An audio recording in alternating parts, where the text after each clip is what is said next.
Good evening, and welcome once again. Tonight we won't be walking any earthly road but diving beneath the waves into the hush of deep water and forgotten time. We're going in search of a place that may never have existed, and yet has haunted human imagination for over 2,000 years. Atlantis. Not the cartoon island or the sci-fi utopia, but the original legend as it first emerged from the dialogues of Plato, a mighty island kingdom, rich beyond measure, powerful beyond restraint, and lost in a single day and night of catastrophic ruin.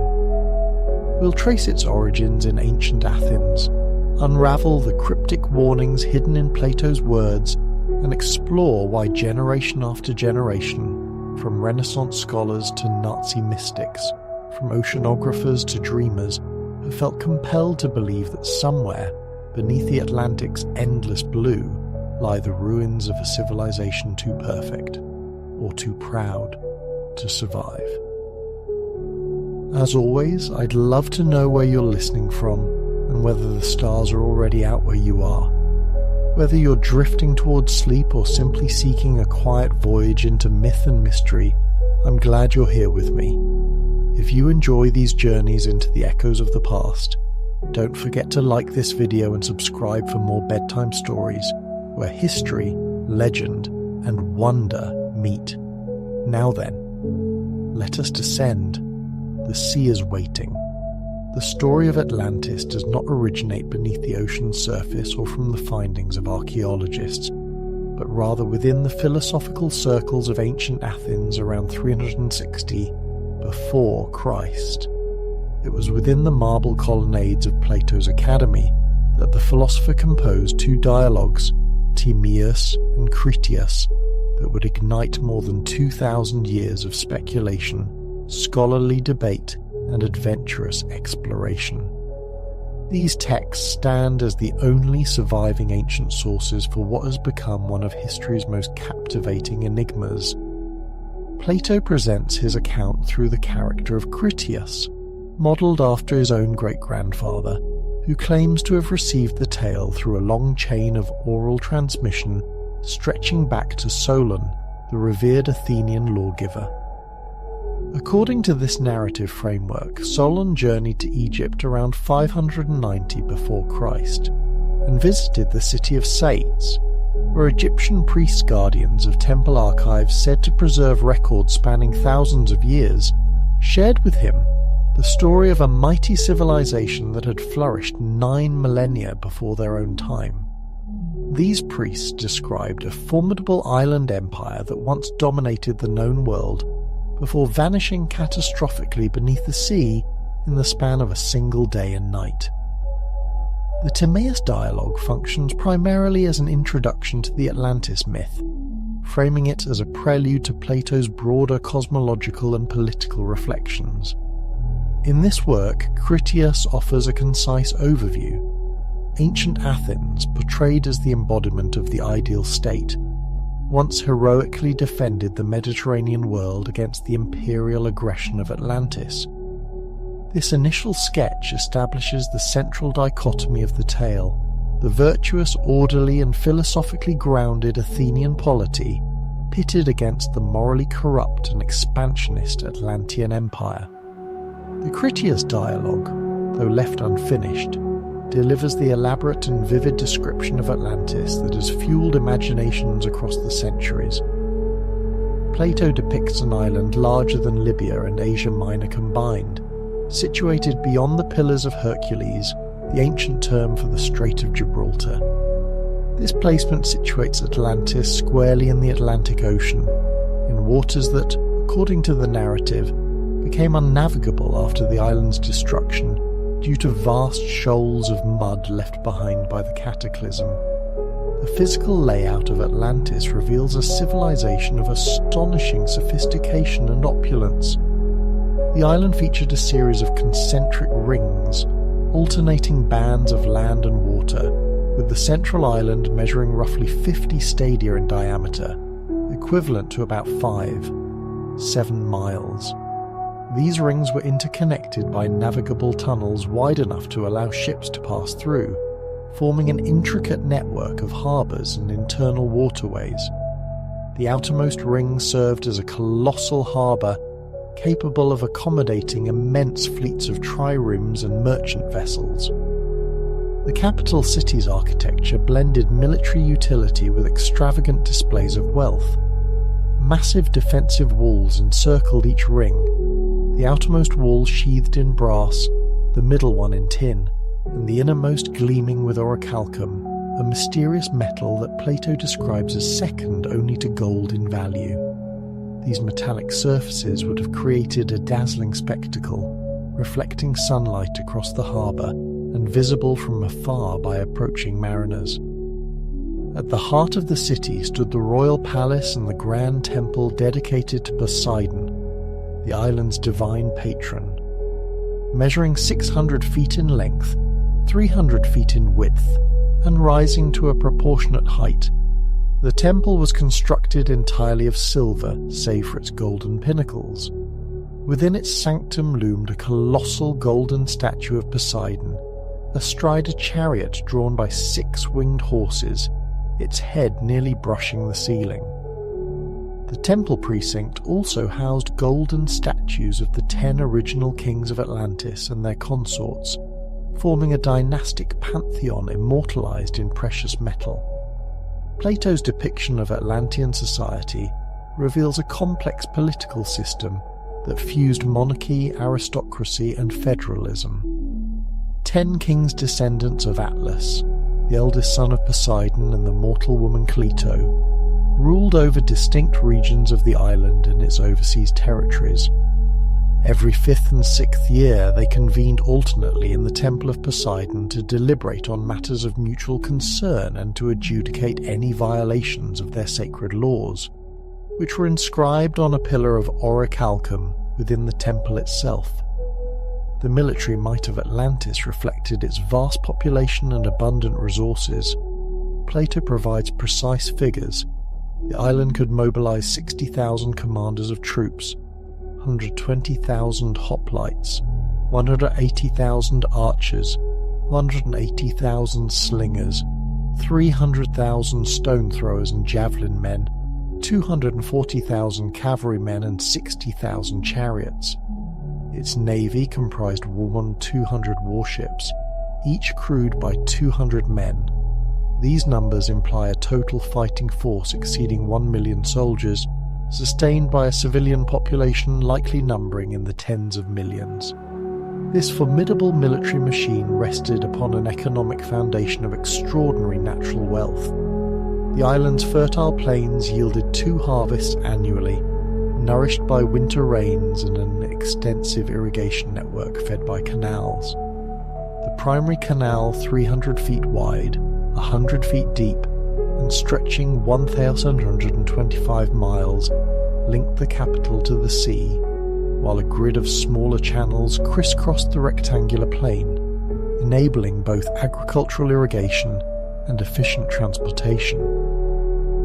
This agricultural abundance not only supported the massive populace, but also facilitated expansive trade networks that brought exotic goods from across the known world. Atlantean technological prowess extended well beyond agriculture and urban planning. Plato describes ambitious engineering feats, the excavation of artificial harbours, the construction of bridges spanning the concentric water rings, and the creation of subterranean passages for maritime traffic. The Atlanteans also demonstrated advanced metallurgical knowledge, working not only with familiar metals but also mining orichalcum from numerous sites across the island. Yet beneath this glittering facade of prosperity and power, Plato weaves a cautionary tale of moral decay that forms the philosophical core of his narrative. Initially, the Atlanteans embodied virtue and wisdom, their semi-divine lineage from Poseidon manifesting in just governance and noble character. Over time, however, as their divine essence became diluted through intermarriage with mortals, their moral fibre eroded. They grew increasingly obsessed with material wealth, political ambition, and imperial conquest. This transformation from virtue to vice constitutes the central allegorical message of Plato's account. The early Atlanteans, like the ideal citizens envisioned in Plato's Republic, exemplified the cardinal virtues wisdom, courage, temperance, and justice, and their society functioned harmoniously because each individual fulfilled their proper role according to their nature. In stark contrast, the later Atlanteans personified the dangers of unchecked materialism and democratic excess ills that Plato perceived in his own contemporary Athens. Plato situates the events of the Atlantis story approximately 9,600 years before his own time, placing them around 9,500 before Christ. This chronology situates the narrative in the immediate aftermath of the last Ice Age period, marked by rising sea levels and potential coastal flooding, lending a veneer of plausibility to the tale.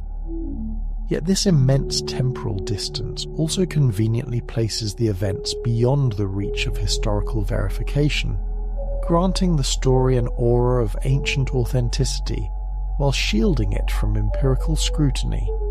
Similarly, the geographical placement beyond the Pillars of Hercules serves multiple narrative functions. It removes Atlantis from the familiar Mediterranean sphere, while positioning it as a genuine existential threat to the civilizations known to Plato's audience.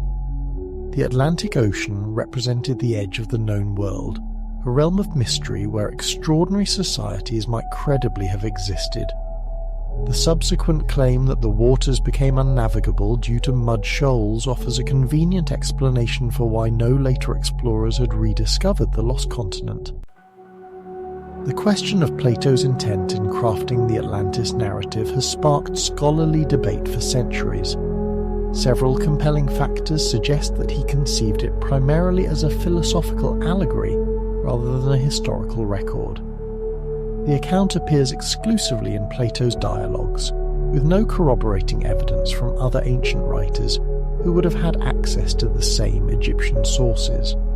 Moreover, the meticulous numerical details ranging from troop counts to architectural dimensions reflect the systematic precision characteristic of Plato's theoretical constructs rather than the approximate estimates typical of genuine historical reporting. Furthermore, the Atlantis story fulfills specific philosophical and political objectives within Plato's broader intellectual project. The contrast between virtuous ancient Athens and decadent Atlantis mirrors the distinction between the ideal state outlined in the Republic and the flawed democracies Plato criticized in his own era. The cyclical pattern of civilizational rise and fall aligns with his theories about political decay and the inevitable corruption of even the most well-ordered regimes over time. The pedagogical role of the Atlantis myth also supports its allegorical interpretation. Plato frequently employed myths and narratives to illustrate abstract philosophical concepts, rendering complex ideas accessible through vivid imagery. The tale of Atlantis serves as a powerful exemplar of how material prosperity and military dominance, when divorced from virtue and wisdom, inevitably lead to moral corruption and ultimate ruin. This lesson held particular relevance for Plato's contemporaries, who had witnessed Athens' transformation from the heroic defender of Greek freedom against Persia into an aggressive imperial power whose overreach culminated in defeat during the Peloponnesian War. Many specific features of Atlantean society appear to mirror and critique aspects of Athenian civilization during its imperial zenith. The vast naval forces, the network of tribute-paying subject territories, the grand public buildings funded by imperial wealth, and the gradual erosion of traditional civic values all resonated with patterns familiar to Plato's audience from their own recent history. The cataclysmic end of Atlantis thus functioned as a stark warning against the perils of imperial hubris and moral decline. Nevertheless, it remains possible that Plato drew partial inspiration from actual historical events or civilizations, Even while constructing a primarily allegorical narrative, the Bronze Age collapse around 1200 before Christ witnessed the sudden disappearance of several advanced societies, including the Mycenaean Greeks and the Hittite Empire. Fragments of memory from these catastrophes may have persisted in oral traditions, providing a historical substrate upon which Plato could build his fictional elaboration. Following Plato's death in 347 before Christ, his Atlantis narrative entered a complex phase of intellectual reception. Within the Academy and the Lyceum, his most prominent students grappled with the philosophical and historical implications of the tale. None proved more influential in shaping subsequent interpretations than Aristotle, whose outright rejection of Atlantis as historical fact would reverberate through centuries of scholarly discourse. Aristotle's skepticism stemmed from his broader critique of Plato's philosophical methodology. As the most empirically oriented of Plato's pupils, Aristotle maintained a sharp distinction between philosophical allegory and historical narrative. His famous quip that the man who invented it also made it disappear was more than mere dismissal. It reflected a fundamental disagreement about the relationship between philosophical instruction and factual truth. This early critique, preserved in later sources, stands as the first recorded instance of scholarly doubt regarding the Atlantis account. The philosophical context of Aristotle's rejection reveals deeper tensions within the Academy itself. Where Plato embraced myth and allegory as vehicles for conveying abstract truths, Aristotle increasingly favoured direct logical argumentation and empirical observation.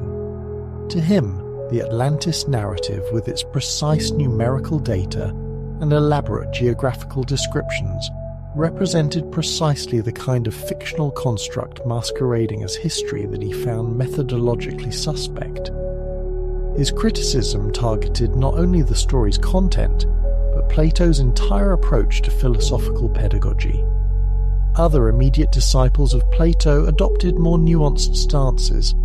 Crantor of Soli, who studied under Xenocrates in the early 3rd century before Christ, became the first known figure to defend the historical authenticity of the Atlantis account. In his commentary on the Timaeus fragments of which survive in later Neoplatonic sources, Crantor argued that Plato had based his narrative on genuine Egyptian records. He even claimed to have verified the existence of these records during his own travels, though the precise nature of his evidence remains obscure in the surviving fragments. One of the strongest arguments supporting Aristotle's skepticism lies in the conspicuous absence of any Atlantis references in contemporary historical works. Herodotus, writing his histories in the mid-5th century before Christ, displayed an insatiable curiosity about distant lands and ancient civilizations.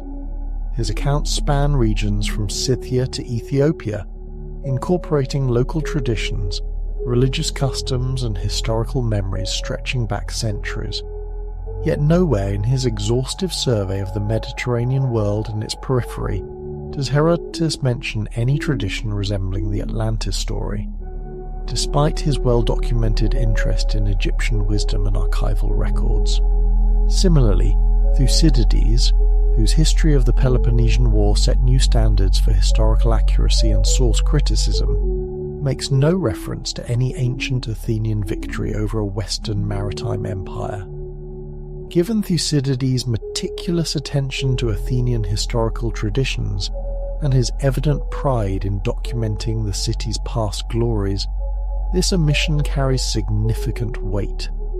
His brief account of early Greek history includes references to various ancient conflicts and migrations that would have provided natural context for mentioning the Atlantis War, if such a tradition had existed.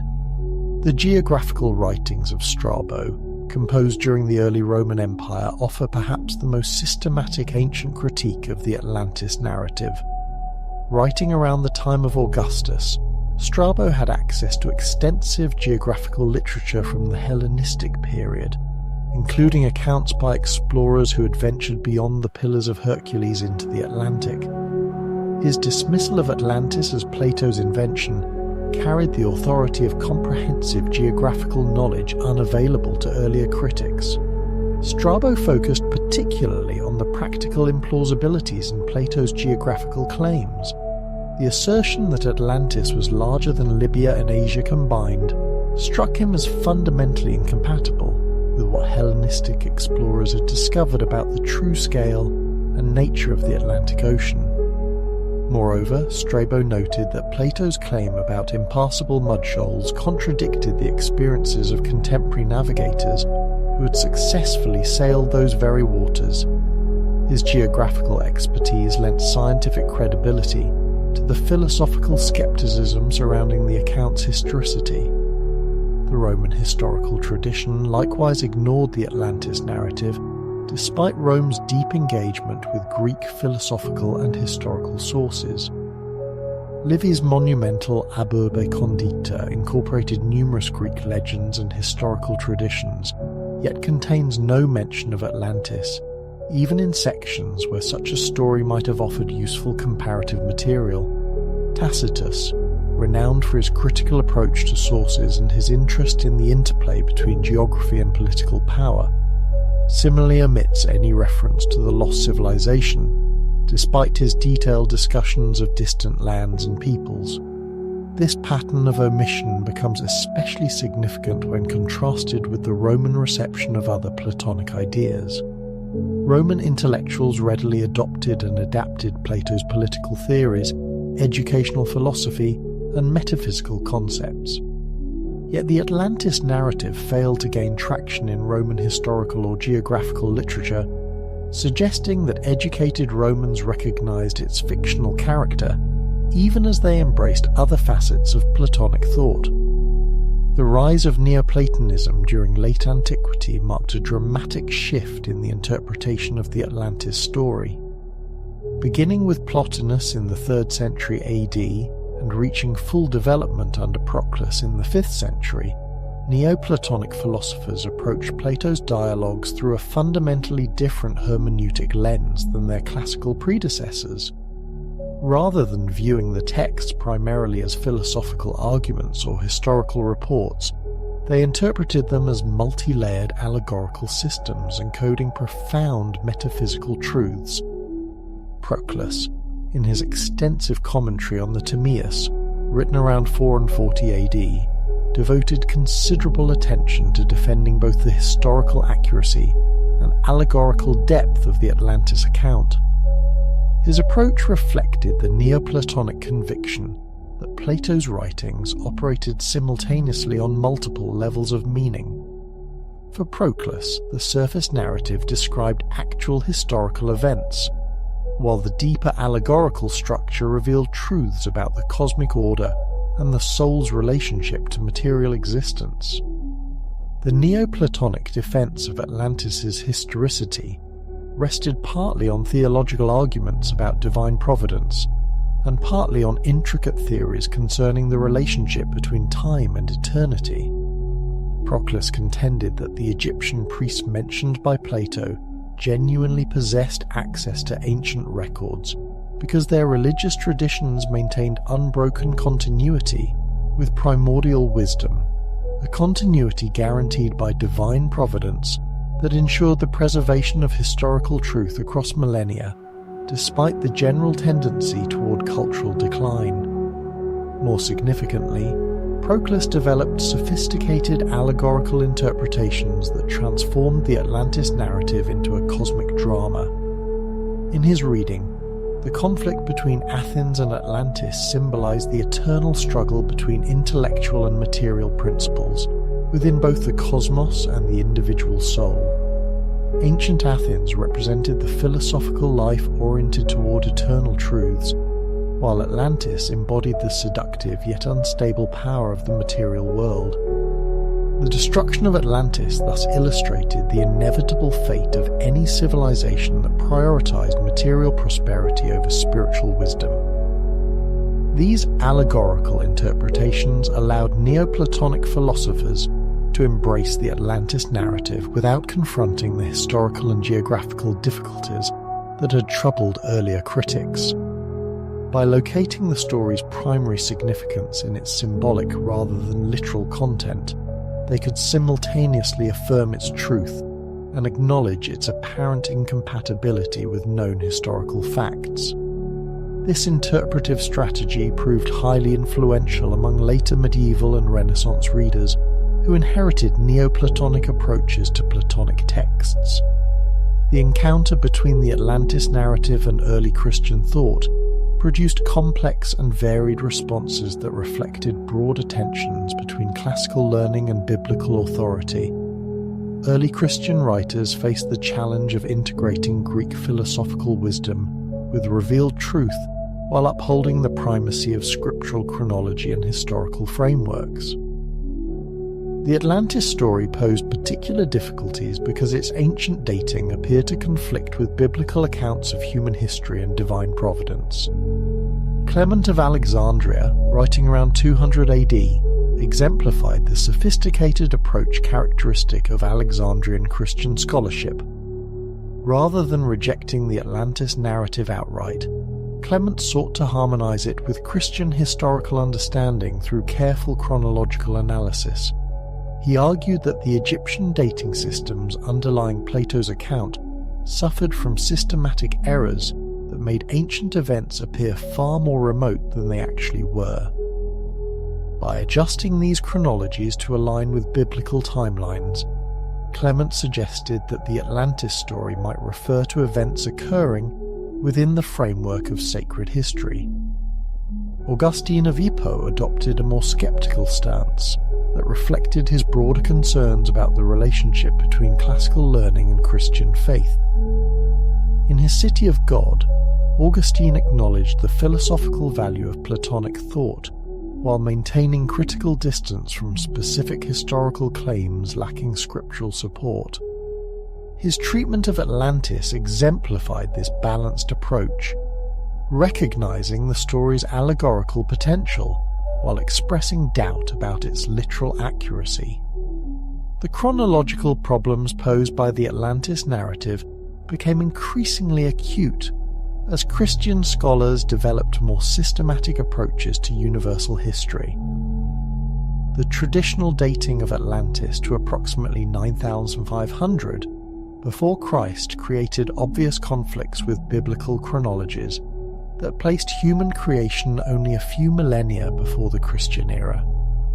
Some Christian writers attempted to resolve this difficulty by arguing that Plato had misunderstood Egyptian chronological systems, while others suggested that the story referred to antediluvian civilizations mentioned obliquely in Genesis. Eastern Christian writers, particularly those within the Byzantine tradition, often proved more receptive to the Atlantis narrative than their Western counterparts. The Byzantine scholarly tradition maintained closer continuity with classical Greek learning and showed greater willingness to integrate non-biblical historical traditions into comprehensive historical frameworks. Some Byzantine chronographers attempted to incorporate the Atlantis story into their universal histories by identifying it with various biblical or post-biblical events. Patristic treatments of Atlantis also reflected broader theological concerns about divine justice and the fate of civilizations. Many Christian writers found in the destruction of Atlantis a powerful illustration of divine judgment against human pride and corruption. This theological interpretation allowed them to embrace the story's moral message while remaining agnostic about its historical accuracy. The narrative's emphasis on the gradual moral decline of initially virtuous people resonated strongly with Christian understandings of human nature and the consequences of sin. The preservation and transmission of classical texts during the early medieval period significantly shaped the later reception of the Atlantis narrative. As European scholars gradually recovered access to complete versions of Plato's dialogues, they encountered the story within its original philosophical context, rather than through the filtered interpretations of earlier commentators.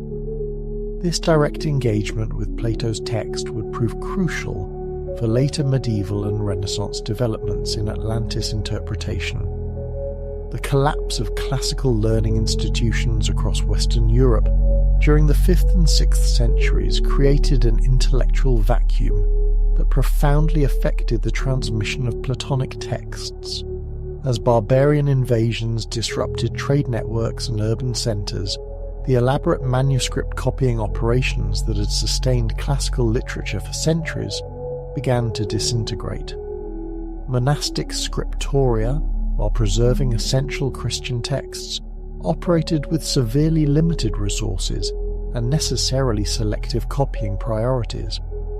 In this environment of intellectual triage, the complete works of Plato, including the dialogues containing the Atlantis narrative, effectively vanished from Western European libraries. The practical challenges facing medieval scholars extended far beyond simple manuscript availability.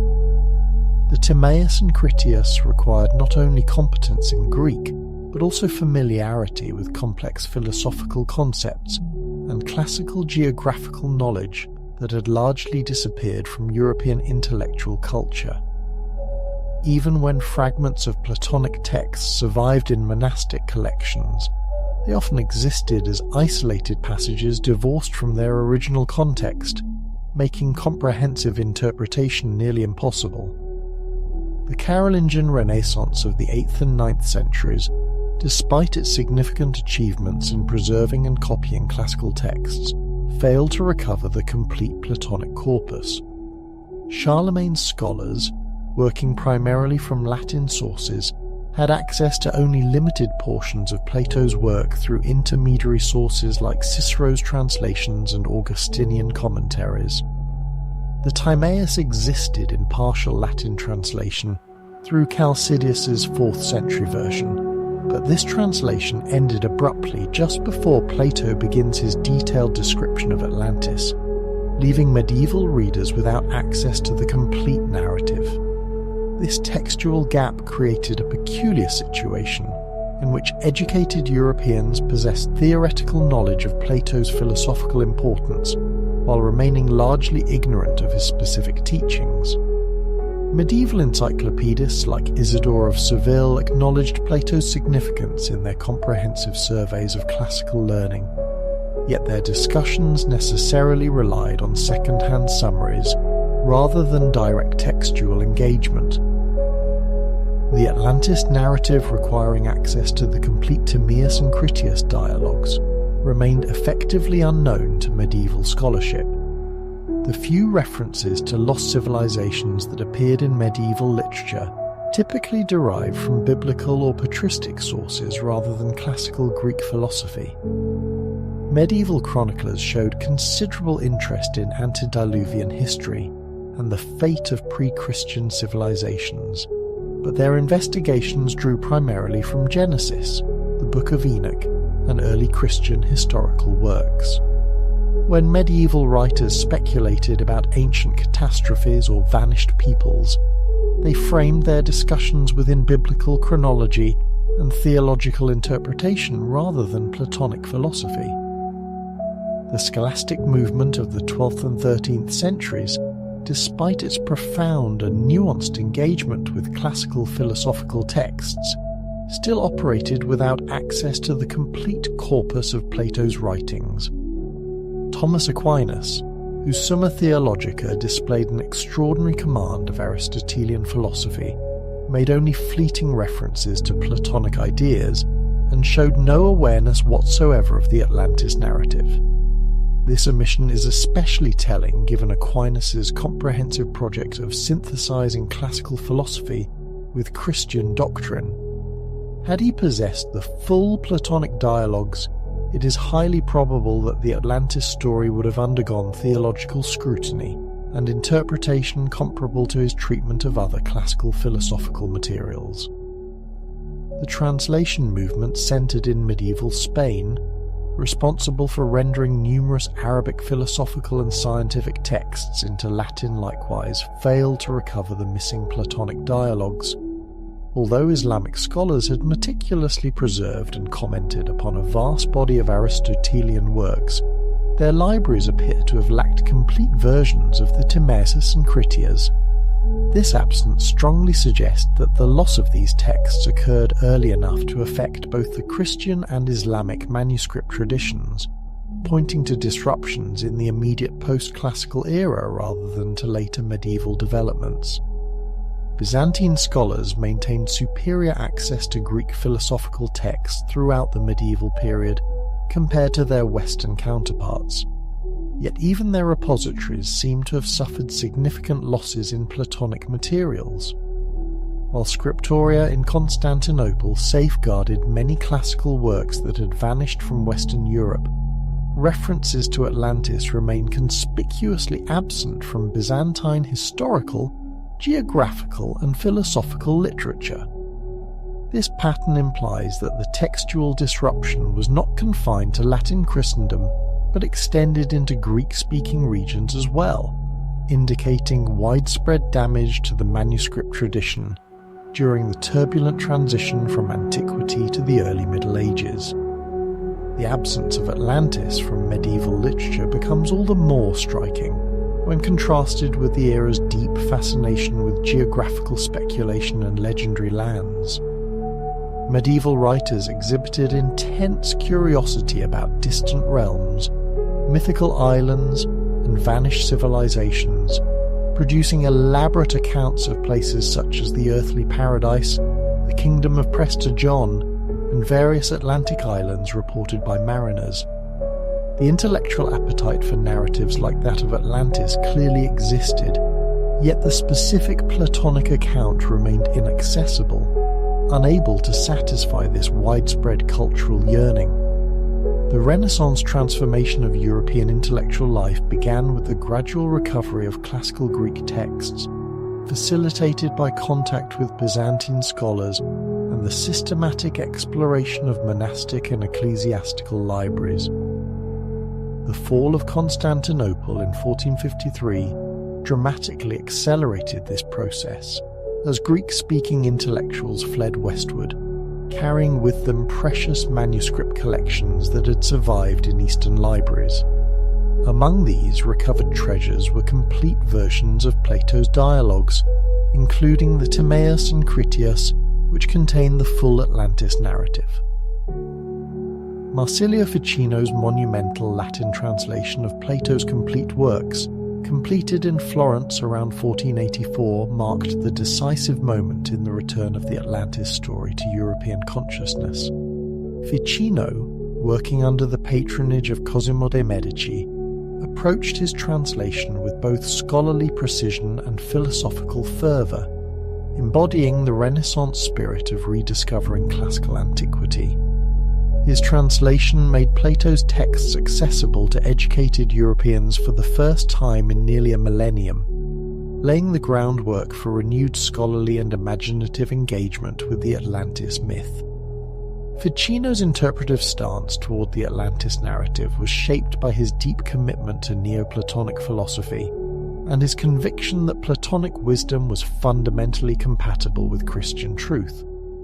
Rather than treating the story as either pure fiction or literal history, he understood it as a multi-layered allegory, encoding profound insights into human nature, divine providence, and the soul's journey. His commentary emphasized the moral and spiritual dimensions of the tale, interpreting the rise and fall of Atlantis as an illustration of the eternal tension between spiritual aspiration and material entanglement. The intellectual atmosphere of the Medici court proved especially receptive to the themes of the Atlantis narrative lost wisdom, ancient grandeur, and the fragility of civilization. Renaissance humanists, acutely aware of their own efforts to recover the cultural achievements of antiquity, found in Plato's account a powerful metaphor for both the loss and retrieval of knowledge. The parallel between their own scholarly endeavours and Plato's depiction of ancient wisdom preserved in Egyptian temples resonated deeply with humanist ideals of cultural continuity and renewal. Pico della Mirandola's engagement with the Atlantis story exemplified the Renaissance synthesis of classical philosophy, Christian theology, and esoteric traditions. His oration on the dignity of man reflected the same optimism about human potential that characterized Plato's description of early Atlantean virtue. Simultaneously, his warnings about the perils of material excess echoed Plato's account of Atlantis's moral decline. This thematic convergence helped establish the Atlantis narrative as a central reference point in Renaissance debates about human nature, civilizational cycles, and the conditions for societal flourishing. The printing revolution of the late 15th century dramatically expanded access to Ficino's translations, ensuring that the Atlantis story reached scholarly audiences across Europe. The 1491 Venetian edition of Ficino's Plato, produced by the pioneering printer Aldus Manutius, showcased the new technology's capacity to disseminate classical texts with unprecedented speed, accuracy, and affordability. Within a few decades, educated readers from London to Prague had access to complete versions of the Timaeus and Critias, ending the millennium-long absence of the Atlantis narrative from European intellectual discourse. This textual rediscovery coincided with the Age of Exploration's dramatic expansion of geographical knowledge, creating fertile ground for fresh interpretations of Plato's account. Christopher Columbus's transatlantic voyages, beginning in 1492, occurred within a decade of Ficino's translation project, establishing a remarkable chronological convergence between the recovery of an ancient text and the discovery of unknown continents. This timing proved pivotal. European scholars now possessed both Plato's full description of Atlantis and empirical evidence of sophisticated civilizations beyond the Atlantic Ocean. The Spanish conquest of the Aztec Empire provided particularly compelling material for Atlantis speculation. Hernán Cortés's letters describing Tenochtitlan's sophisticated urban planning, elaborate water management systems, and immense wealth immediately evoked Plato's depiction of the Atlantean capital. The city's island location connected to the mainland by causeways, its intricate network of canals and harbours, and its monumental architecture all seem to mirror specific details from the Critias. Francisco López de Gómara's Historia General de las Indias, published in 1552, drew explicit parallels between the newly encountered American civilizations and Plato's Atlantis, arguing that these discoveries lent historical credibility to the ancient account. He proposed that the Atlantis story preserved genuine, albeit distorted, memories of pre-Columbian American societies, transmitted through Egyptian records and ultimately recorded by Plato. The geographical positioning of the Americas also appeared to corroborate Plato's description. The New World lay precisely beyond the Strait of Gibraltar, the ancient Pillars of Hercules, just as Plato had placed Atlantis. The vast expanse of the American continent seemed to fulfill his claim that Atlantis was larger than Libya and Asia combined, while the breadth of the Atlantic Ocean offered ample space for the extensive territories Plato attributed to Atlantean dominion. Gonzalo Fernández de Oviedo's Historia General y Natural de las Indias offered a more systematic analysis of these parallels. Having spent decades in the Americas documenting indigenous cultures and natural phenomena, Oviedo identified numerous specific correspondences between Plato's account and observed American realities. He noted similarities in metallurgical techniques, agricultural practices, and architectural styles that, to Renaissance observers, suggested possible historical connections between Atlantis and pre-Columbian civilizations. The discovery of advanced hydraulic engineering, such as the Aztec canal systems, Andean irrigation networks, and coastal harbour facilities, provided especially striking parallels to Plato's descriptions of Atlantean water management reinforcing the belief that American societies possessed the technological sophistication required to build the infrastructure described in the Critias. Bernardín de Sahagún's Historia General de las Cosas de la Nueva España, published in 1590, attempted to construct a comprehensive framework linking classical accounts of lost civilizations with contemporary American discoveries. Sahagún argued that the Americas had been populated by successive waves of migration from the Old World, some of which may have carried fragmented memories of ancient civilizations that influenced indigenous cultures. This migration theory offered a mechanism to explain apparent parallels without requiring direct historical continuity between Atlantis and the Americas. However, the chronological difficulties posed by Plato's dating of Atlantis to approximately 9,500 before Christ created significant challenges for scholars working within biblical frameworks that placed human creation only a few millennia before Christ. Renaissance chronographers struggled to reconcile these timelines. Some proposed that Plato had misinterpreted Egyptian chronological systems, while others suggested that oral transmission had artificially inflated the age of the events described. Linguistic evidence from the Americas also influenced Renaissance interpretations. Early ethnographers noted apparent similarities between certain indigenous languages and Old World linguistic families, which they took as evidence of ancient transoceanic contact. Though many of these linguistic parallels were later discredited, they provided contemporary scholars with additional grounds for treating the Atlantis narrative as historically plausible rather than purely allegorical.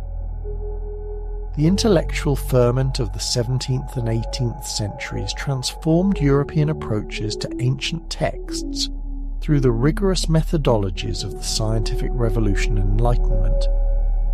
Emphasis on empirical observation, systematic reasoning, and critical source analysis created new standards for evaluating historical claims. Within this transformed landscape, the Atlantis narrative became the subject of both enthusiastic investigation and increasingly sophisticated skepticism. The Swedish scholar Olaus Rudbeck emerged as the most ambitious proponent of Atlantis theories during this period. His 4-volume work, Atlantica Sive Mannheim, published between 1679 and 1702, presented an extraordinary argument identifying Sweden as the original Atlantis. A professor of medicine at Uppsala University, with deep knowledge of Nordic archaeology and linguistics, Rudbeck constructed an elaborate theory based on philological, geographical, and archaeological evidence. He claimed that the name Atlantis derived from Atland, an ancient term for Sweden, and argued that classical authors had mislocated the civilization due to geographical misunderstandings. In his view, the Pillars of Hercules referred not to Gibraltar, but to narrow passages in the Baltic Sea, perhaps between Danish islands or at the entrance to the Gulf of Bothnia. Rudbeck marshalled Bronze Age burial mounds, intricate grave goods, and evidence of long-distance trade as proof of an ancient Swedish civilization, matching Plato's descriptions of Atlantean wealth and sophistication. His linguistic analysis went further, asserting that Greek and Latin derived from Proto-Germanic roots preserved in Swedish, a claim that positioned Scandinavian culture as the fountainhead of Mediterranean civilization. Geographically, he pointed to Sweden's archipelagos and lake systems as real-world counterparts to Plato's concentric rings and canal networks. Drawing on cutting-edge, for his time, theories of post-glacial land uplift and sea level change, Rudbeck argued that geological transformations had altered the Baltic landscape since antiquity, explaining discrepancies between Plato's account and modern geography. Rudbeck's theory also served political and nationalistic purposes. At a time when Sweden under Charles V and Charles II dominated the Baltic region, identifying the nation as the cradle of civilization bolstered claims to cultural and political supremacy over classical Mediterranean traditions. Contemporary critics, such as Gottfried Wilhelm Leibniz, express skepticism about Rudbeck's philological methods, noting that similar etymological techniques could be used to link almost any language to ancient roots, rendering such arguments inherently unreliable without independent corroboration. While comparative linguistics was emerging as a discipline, systematic methodologies had not yet been established, allowing considerable room for speculative connections. In France, the geographer Philippe Boisch proposed in 1737 that Atlantis lay in the North Atlantic, possibly on now submerged land masses between Europe and America. His cartographic work, including the Carte physique et politique de l'Atlantique, depicted hypothetical islands and shallow regions that could have supported Plato's described population and territories. Boisch's approach reflected growing oceanographic knowledge and geological speculation about past sea level changes. Throughout the 18th century, advances in geology lent new plausibility to theories of vanished continents. The discovery of marine fossils in mountainous regions demonstrated that land-sea relationships had shifted dramatically over time, supporting the idea that large territories could have been submerged. Voltaire, in his essay Sur les Mers, exemplified the Enlightenment's critical stance. Rather than seeking Atlantis' location, he subjected the narrative to rational scrutiny, highlighting its chronological implausibilities and lack of corroboration from other ancient sources. The methodological innovations of Enlightenment historiography, epitomized by Edward Gibbon's Decline and Fall of the Roman Empire, emphasize source criticism and cross-referencing, revealing the isolation of Plato's account within the ancient historical record. Meanwhile, James Cook's Pacific voyages revealed sophisticated Polynesian civilizations on remote islands, showing that advanced cultures could exist in oceanic settings, but no comparable evidence emerged from the Atlantic. German scholars like Johann David Michaelis developed more systematic approaches to ancient texts, emphasizing linguistic and comparative cultural analysis over purely geographical speculation. The excavation of Pompeii and Herculaneum provided concrete models of ancient urban life, against which Plato's descriptions could be measured, yet no archaeological evidence for an Atlantean-level civilization emerged in the Atlantic. Philosophers like David Hume applied rigorous standards of evidence to extraordinary historical claims, arguing that miraculous or unprecedented events required exceptional proof.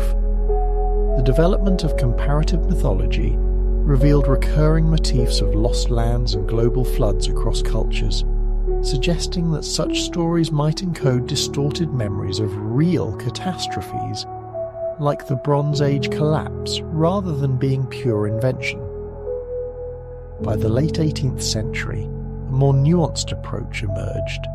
Scholars began distinguishing between potentially historical kernels in Plato's account, perhaps inspired by Minoan Crete or Mycenaean Greece, and the fictional elaborations added for philosophical purposes.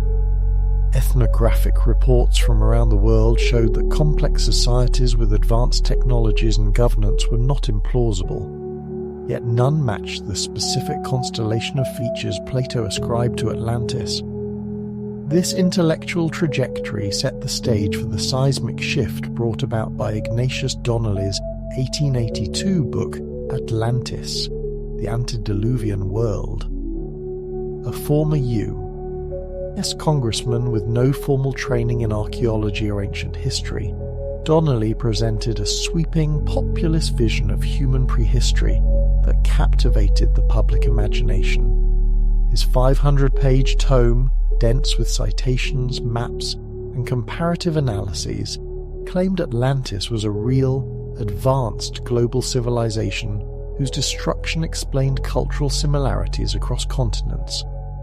Donnelly's background as a populist politician shaped his approach.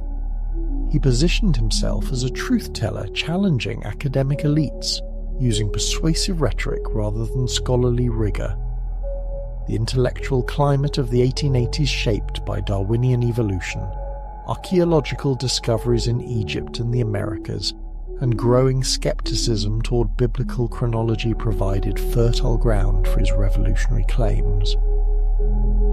Though dismissed by professional scholars, Donnelly's work permanently embedded Atlantis in popular culture as a symbol of lost wisdom, technological mastery, and civilizational hubris, a legacy that endures to this day.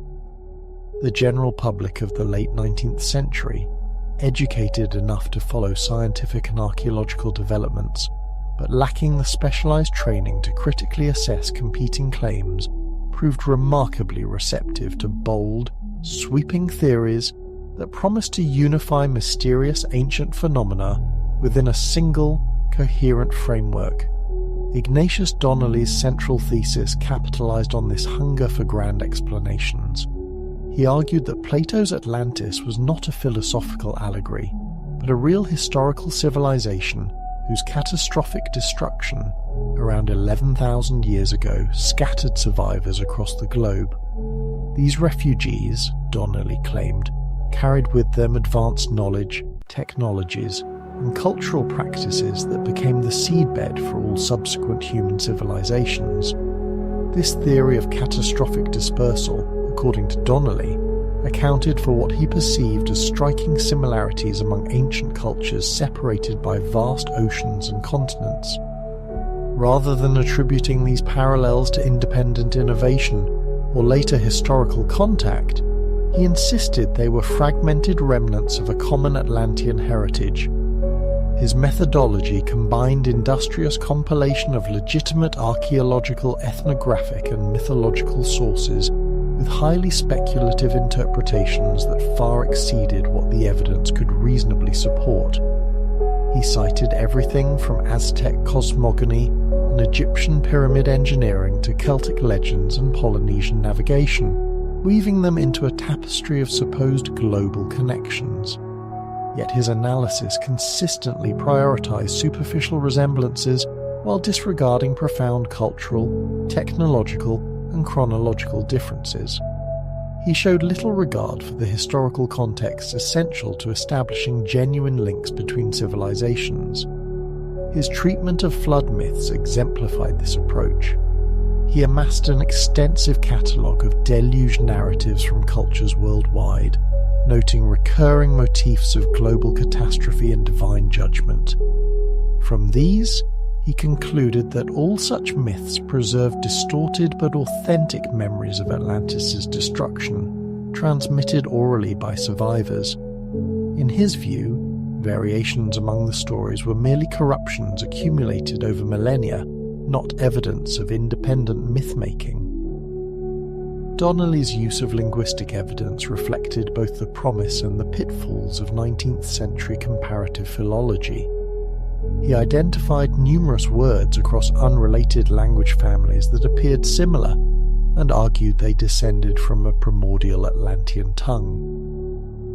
While some of his comparisons involved plausible Indo-European cognates, many others relied on speculative chains of sound changes linking languages with no demonstrable historical connection. Professional linguists quickly recognized that his methods were so flexible they could prove virtually any linguistic relationship, rendering his conclusions scientifically meaningless.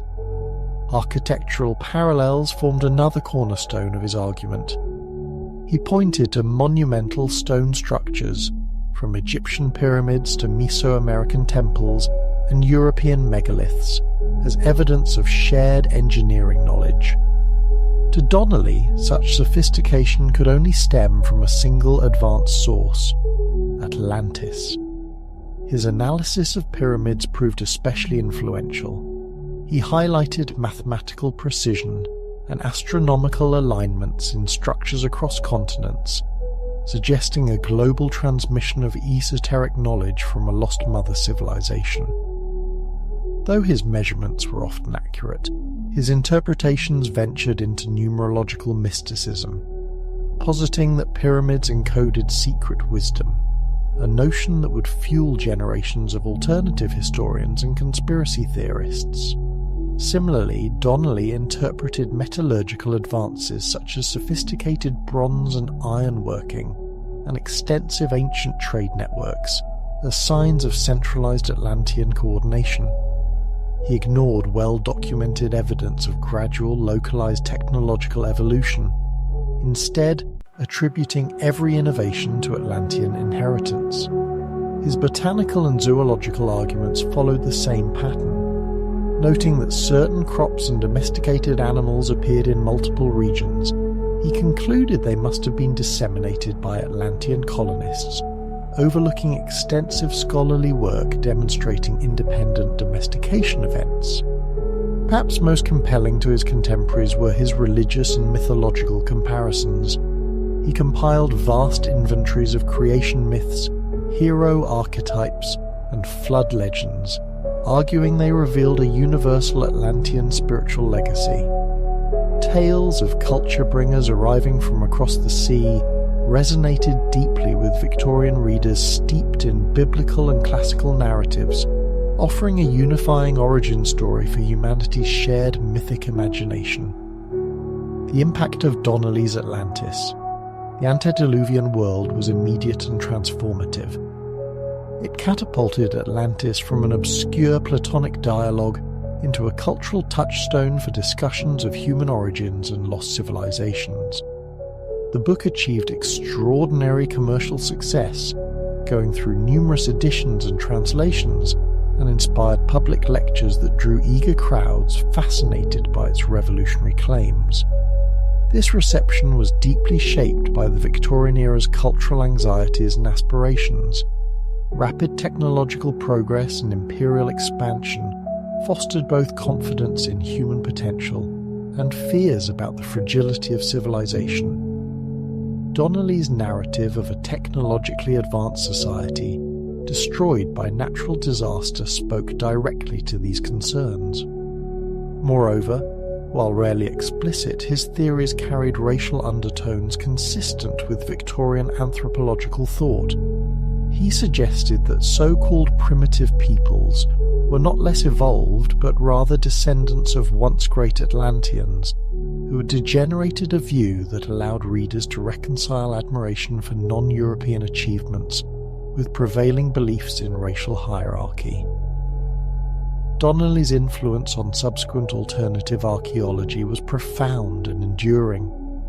He established a template for comparative methodology, however flawed, that future writers would emulate. The specific parallels he highlighted became canonical references in Atlantis literature, creating a self-reinforcing cycle of citation that lent his arguments an illusion of scholarly consensus. While professional archaeologists uniformly rejected his conclusions, citing the total absence of evidence for an advanced Atlantic civilization, during his proposed time frame they could not stem the tide of popular fascination. Donnelly's true legacy lay not in academic acceptance, but in cultural myth-making. He crystallized key tropes: advanced ancient technology, global cataclysm, secret knowledge preserved by survivors that became standard elements in all subsequent lost civilization narratives. His synthesis of data, dramatic presentation, and emotionally satisfying grand theory offered something conventional. Scholarship could not: a unified, meaningful story of human history that resonated more deeply with the public than cautious, fragmented academic findings. This transformation of Atlantis from pseudo-archaeological hypothesis to spiritual archetype accelerated with Helena Petrovna Blavatsky's theosophical reinterpretation in the 1880s. A Russian noblewoman turned esoteric teacher, Blavatsky possessed a rare gift for synthesizing Eastern philosophy, Western occultism, and speculative anthropology into vast cosmological systems. In her 1888 magnum opus, The Secret Doctrine, she reimagined Atlantis not as a mere historical society, but as the fourth of 7 root races in humanity's cosmic evolution, a pivotal stage in the soul's journey through time and matter. Unlike Donnelly, Blavatsky claimed no reliance on archaeological evidence. Instead, she asserted access to the Akashic Records, a metaphysical archive of all human experience through clairvoyant communion with Himalayan Mahatmas, or ascended masters. This supposed supernatural authority allowed her to present elaborate accounts of Atlantean life as revealed truth, superior to both academic history and popular speculation. In theosophical cosmology, the Atlanteans were spiritually and psychically advanced beings who inhabited a world radically different from our own. Early Atlanteans were described as giants endowed with innate psychic powers, direct communion with spiritual hierarchies, and technology based not on mechanics, but on manipulation of subtle energies. Their cities shimmered with crystalline architecture, their vehicles flew through spiritual force, their governance operated through telepathic consensus. Society functioned in harmony because deception was impossible in a psychically transparent community. Their technology was deeply integrated with sacred geometry and harmonic principles. Crystals and sound vibrations harnessed cosmic energies, enabling feats modern science could only approximate through crude machinery. Temples doubled as spiritual amplifiers, facilitating communication with higher planes of existence. Priests were simultaneously scientists, engineers, and mystics, conducting rituals that actively shaped physical and spiritual reality. But this golden age gave way to decline. As the root race aged, later generations lost their natural spiritual faculties while retaining dangerous technological capabilities. A schism emerged. A priestly elite hoarded occult knowledge, while political leaders pursued material ambitions divorced from wisdom. Black magic arose as spiritual powers were turned towards selfish ends. Secret societies corrupted ancient teachings, transforming tools of cosmic service into instruments of domination.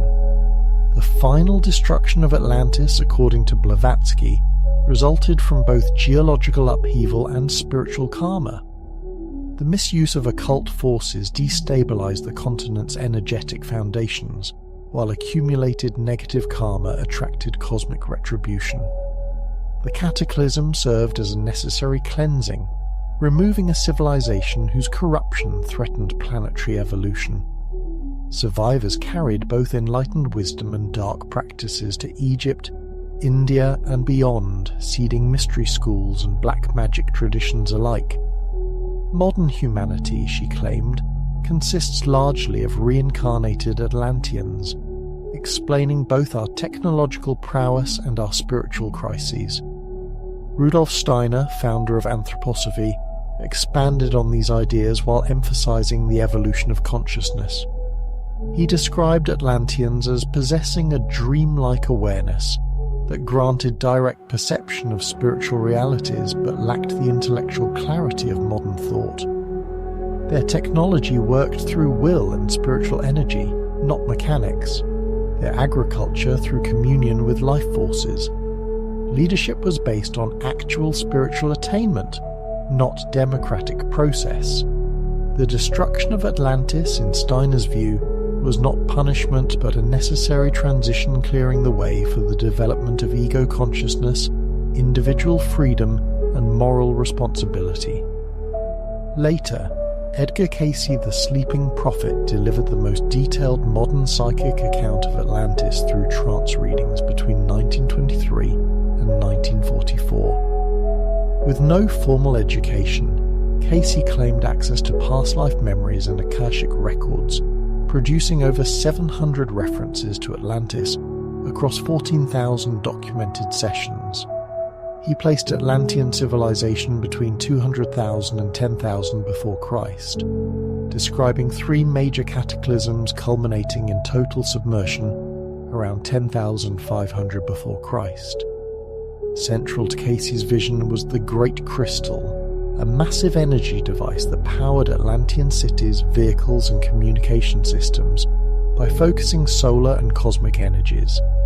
its misuse by power-hungry factions triggered the geological instabilities that sank the continent. Society was divided between the sons of the Law of One, who sought spiritual unity, and the sons of Belial, who pursued material dominance. The latter's ascendancy created the karmic conditions for destruction. Casey taught that many souls from Atlantis are reincarnating in the modern era, bringing both advanced intuitive abilities and unresolved karmic patterns.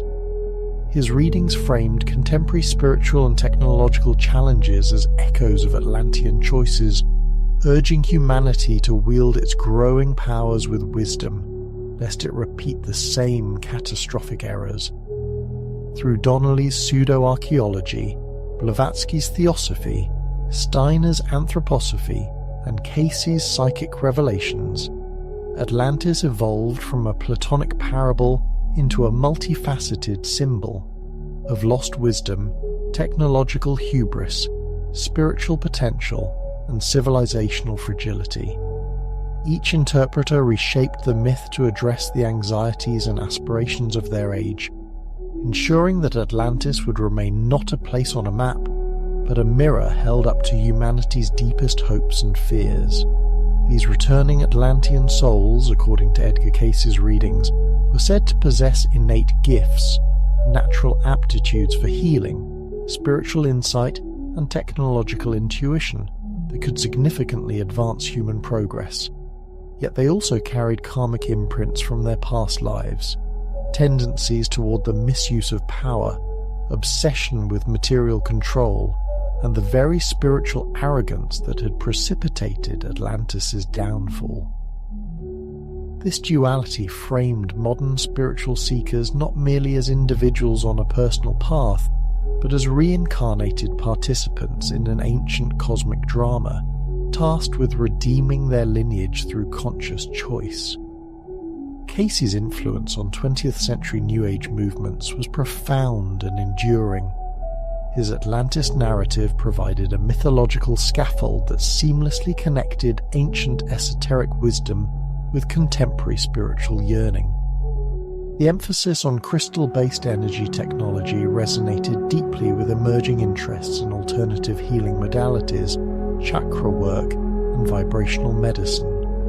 Meanwhile, his reincarnation framework offered compelling explanations for intuitive flashes, unexplained talents, or feelings of profound disconnection from modern society, suggesting these were echoes of a lost, higher heritage rather than psychological anomalies. Crucially, Casey embedded his visions with concrete archaeological predictions. He claimed that records of Atlantis would one day be discovered in a hidden chamber beneath the Sphinx in Egypt and in submerged temple complexes in the Caribbean, specifically near Bimini in the Bahamas. These prophecies generated persistent expectations among his followers that physical proof would eventually validate his psychic revelations. Even after his death in 1945, these locations became focal points for expeditions, speculation, and media attention, sustaining a cycle of hope, discovery, and reinterpretation that continues to this day. This transformation of Atlantis from Plato's philosophical allegory into a cornerstone of modern spiritual identity mirrored broader shifts in Western culture during the late 19th and early 20th centuries. As traditional Christian authority waned and exposure to Eastern religions, depth, psychology, and evolutionary thought expanded, new spiritual frameworks emerged that promised direct access to transcendent knowledge and personal transformation. Atlantis offered the perfect mythic vessel. It provided historical precedent for humanity's latent spiritual powers, while explaining their apparent loss through a comprehensible narrative of fall and potential redemption. Psychologically, the Atlantean past life narrative served vital functions for individuals navigating the dislocations of modernity. It offered an explanation for feelings of alienation, suggesting one was not out of place in the world, but rather a remnant of a more advanced civilization. It conferred hidden dignity upon the seeker, implying that their sensitivities or unconventional abilities were not flaws, but vestiges of a higher evolutionary stage, and it held out the promise of recovery, that through spiritual practice one could reclaim lost capacities and contribute to a collective awakening. Within New Age and occult circles, Atlantis became embedded in self-reinforcing belief systems. Psychic channelings, dream revelations, and synchronistic discoveries were interpreted through the Atlantis lens, generating what adherents saw as accumulating evidence. The very absence of conventional archaeological proof was often reframed as confirmation of a grand conspiracy materialistic science. It was claimed deliberately suppressed spiritual truth that threatened institutional power and reductionist worldviews. Yet parallel to this esoteric current, the 20th century witnessed the systematic application of scientific methodology to Atlantis claims. Professional archaeology, with its rigorous standards of evidence, peer review and stratigraphic precision, began to test the speculative theories that had flourished in the Victorian era.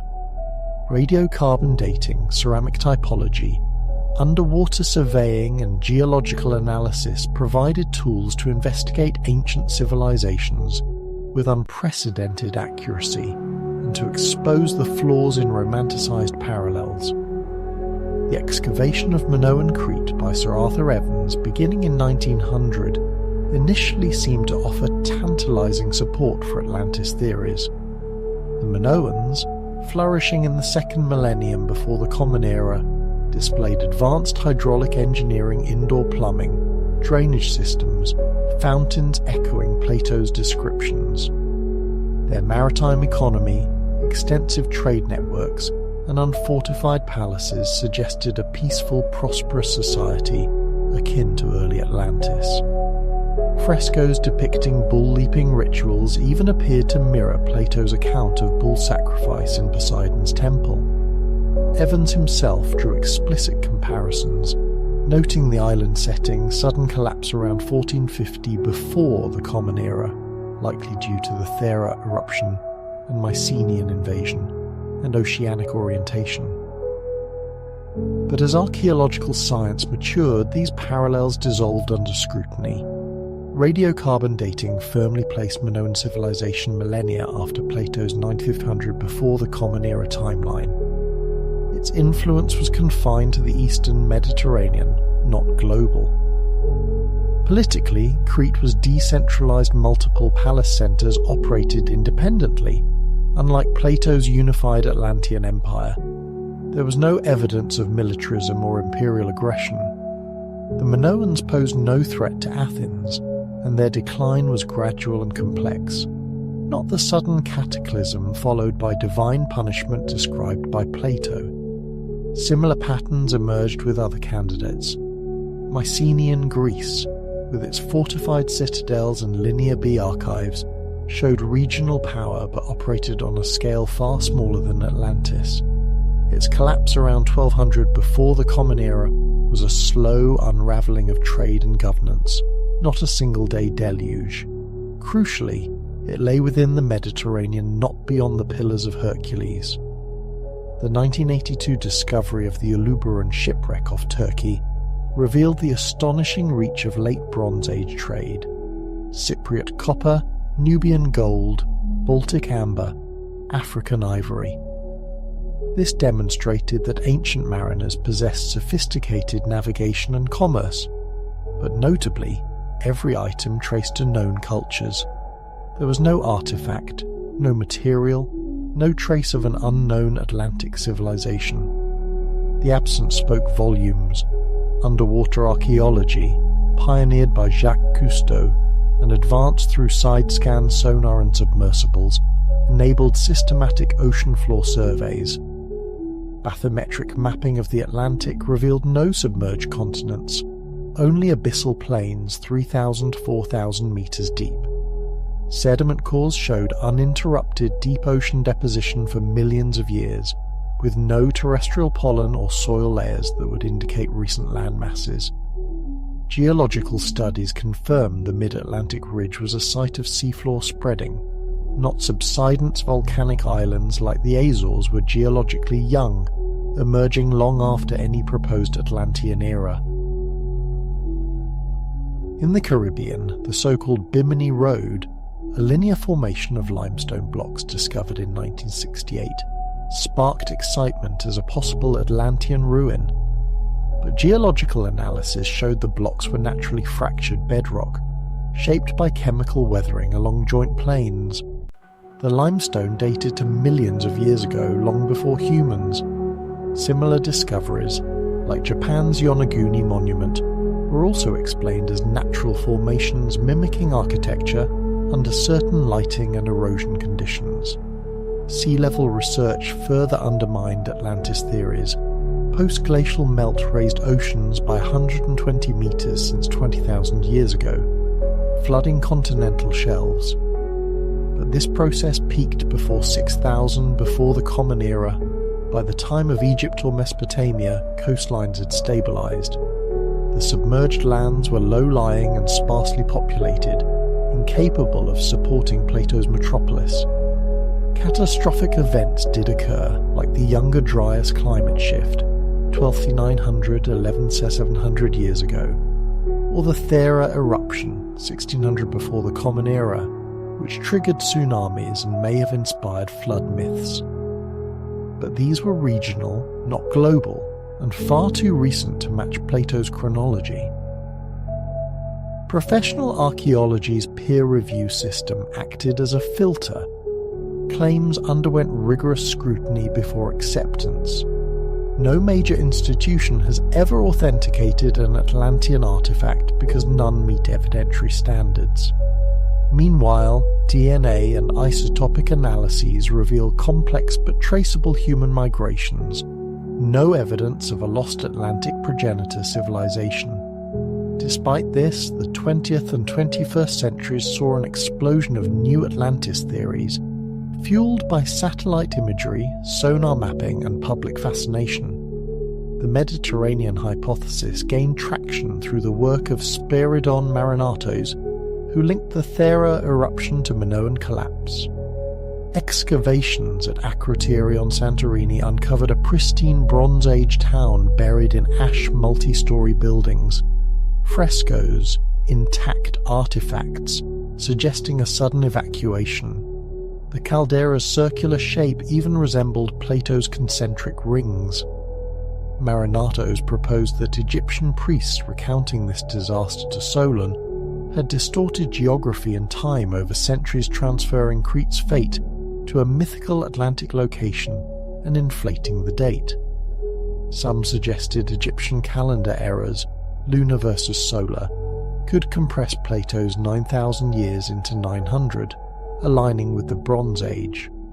Others argued Plato deliberately set his tale in deep time to serve his philosophical aims.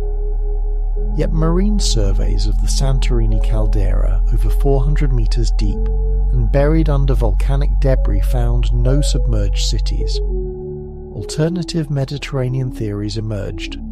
Troy as Atlantis, linking the Iliad to imperial conflict, or Sardinia, where the Nuragic civilization built thousands of stone towers, nuraghi, during the Bronze Age.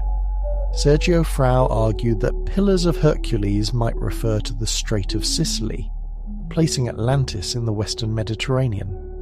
The Nuragic culture showed advanced metallurgy, trade, and social complexity, but again, no evidence of transoceanic empire or sudden cataclysm matching Plato's account. Thus, while modern tools have refined our understanding of ancient catastrophes and cultural connections, they have not validated Atlantis as history. Instead, they reveal how human imagination transforms real events, volcanic eruptions, sea level rise, civilizational collapse into mythic templates. Atlantis endures not as a sunken continent, but as a mirror, reflecting our hopes for lost wisdom, our fears of self-destruction, and our unending quest to find meaning in the ruins of time. the sudden abandonment of numerous neuragic sites during the Late Bronze Age suggested a dramatic and possibly catastrophic decline, one that could have seeded later oral traditions about vanished civilizations. Yet despite this intriguing parallel, the geographical reach of Sardinian civilization remained confined to a single Mediterranean island, falling vastly short of the immense territorial expanse and global influence that Plato ascribed to Atlantis.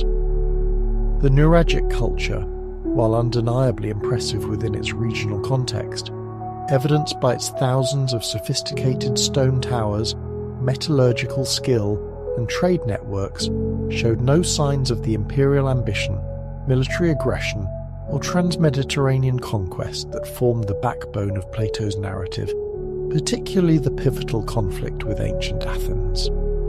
Moreover, although the timing of the Neuragic decline, around 1200 before the Common Era, was considerably more plausible from a historical standpoint than Plato's 9500 before the Common Era date, it still required substantial chronological manipulation to align with other key elements of the Atlantis story. Such adjustments, whether through reinterpretations of Egyptian calendrical systems or assumptions about deliberate mythological inflation by Plato, remained speculative and unsupported by direct evidence. The Black Sea hypothesis emerged in the 1990s from groundbreaking geological research by William Ryan and Walter Pittman, who proposed that a catastrophic flooding event around 7,500 years ago transformed a vast freshwater lake into the saline Black Sea. As rising Mediterranean waters breached the natural barrier at the Bosporus Strait, sea levels in the basin surged by more than 100 meters, submerging approximately 100,000 square kilometers of fertile land. This sudden inundation offered a scientifically grounded mechanism for the destruction of coastal settlements, and could plausibly have inspired the flood myths that later permeated Near Eastern and Mediterranean cultures, including, potentially, the narrative framework that reached Plato through Egyptian sources. Advanced sonar surveys of the Black Sea floor confirmed the existence of submerged river valleys, ancient shorelines, and delta formations, testifying to a once dry landscape. Robert Ballard's underwater expeditions using remotely operated vehicles discovered remarkably preserved wooden structures, tools, and organic materials in the deep anoxic waters conditions that prevent normal decomposition. Radiocarbon dating placed these artifacts at roughly 7,000 years old, indicating human habitation prior to the deluge. Genetic and linguistic studies further suggested rapid population dispersals from the region around this time, possibly reflecting refugee movements that carried flood memories across Europe and Asia, potentially seeding Indo-European language expansions and mythic traditions. Nevertheless, the archaeological record from the Black Sea region revealed no evidence of a civilization approaching the sophistication described by Plato. The submerged settlements appeared to be modest Neolithic farming communities, lacking monumental architecture, complex hydraulic engineering, centralized governance, or long-distance trade networks. These were not the hallmarks of an imperial, technologically advanced society capable of threatening the entire Mediterranean world. Meanwhile, Atlantic-based theories experienced a revival in the late 20th century, fueled by advances in oceanographic mapping. The Azores Plateau A large submarine elevation in the central Atlantic captured attention as a potential candidate that aligned with Plato's geographical specifications. Geological studies showed that during the last glacial maximum, when sea levels were roughly 120 meters lower, significant portions of the plateau would have been above water, forming islands or even a continuous landmass capable of supporting substantial populations. Post-glacial sea level rise could then have submerged these areas, creating the sudden disappearance in a day and night described by Plato. Multi-beam sonar mapping of the region revealed underwater features that some interpreted as artificial: rectangular formations, linear alignments, and elevated structures resembling foundations or harbour works. In the 1990s, the Portuguese government sponsored several underwater archaeological missions using remotely operated vehicles to investigate these anomalies. However, detailed analysis concluded that the formations were entirely natural products of volcanic fracturing, sedimentary layering, and tectonic activity. No artifacts, building materials, or signs of human occupation were found, definitively undermining claims of submerged Atlantean ruins. Similarly, the Canary Islands hypothesis, promoted by Spanish researchers, posited that these volcanic islands were remnants of a once larger Atlantean landmass. The pre-Hispanic Guanche civilization exhibited notable cultural complexity: Cyclopean masonry using massive mortarless stone blocks, step pyramids on Tenerife and other islands, mummification practices reminiscent of ancient Egypt, and astronomical knowledge adapted to their isolated environment. Their tragic disappearance following 15th century Spanish colonization offered a poignant historical echo of Plato's tale of civilizational loss. Yet radiocarbon dating firmly placed Guanche origins around 1000 before the Common Era, far too recent to correspond with either Plato's timeline or alternative chronologies. Geographically, the archipelago's total land area was minuscule compared to Plato's larger than Libya and Asia combined. While culturally fascinating, the Guanches represented a localized island society, not a global maritime empire. The Antarctica hypothesis, rooted in Charles Hapgood's controversial theory of Earth crustal displacement, proposed that the continent had once lain in a temperate zone as recently as 12,000 years ago, hosting Atlantis before a rapid polar shift buried it under ice. Hapgood pointed to the Piri Reis map of 1513, which allegedly depicted an ice-free Antarctic coastline, as evidence of ancient cartographic knowledge predating modern exploration. Geological data did confirm that Antarctica once supported lush forests and temperate climates, but tens of millions of years ago, long before hominids evolved. Ice cores and sediment records show the Antarctic ice sheet has been stable for at least 15 million years, with no evidence of recent ice-free habitable zones. Moreover, crustal displacement lacks support from plate tectonics, which demonstrates that continents move slowly over geological time, not in sudden catastrophic shifts. Contemporary researchers continue to propose new Atlantis locations, reflecting the myth's enduring allure. The Doñana National Park hypothesis, advanced by German scholar Rainer Kuhne, identified circular and rectangular patterns in satellite imagery near the Guadalquivir River in southwestern Spain, close to the traditional Pillars of Hercules. Geophysical surveys using ground-penetrating radar detected subsurface anomalies that could indicate buried structures, though full excavation remains restricted due to the site's protected status. While geographically compelling, no definitive archaeological evidence has emerged to link Doñana to Atlantis. Modern Atlantis research showcases both the power and pitfalls of advanced technology. Remote sensing can detect buried features across vast landscapes, yet it also reveals how frequently natural formations mimic human-made structures.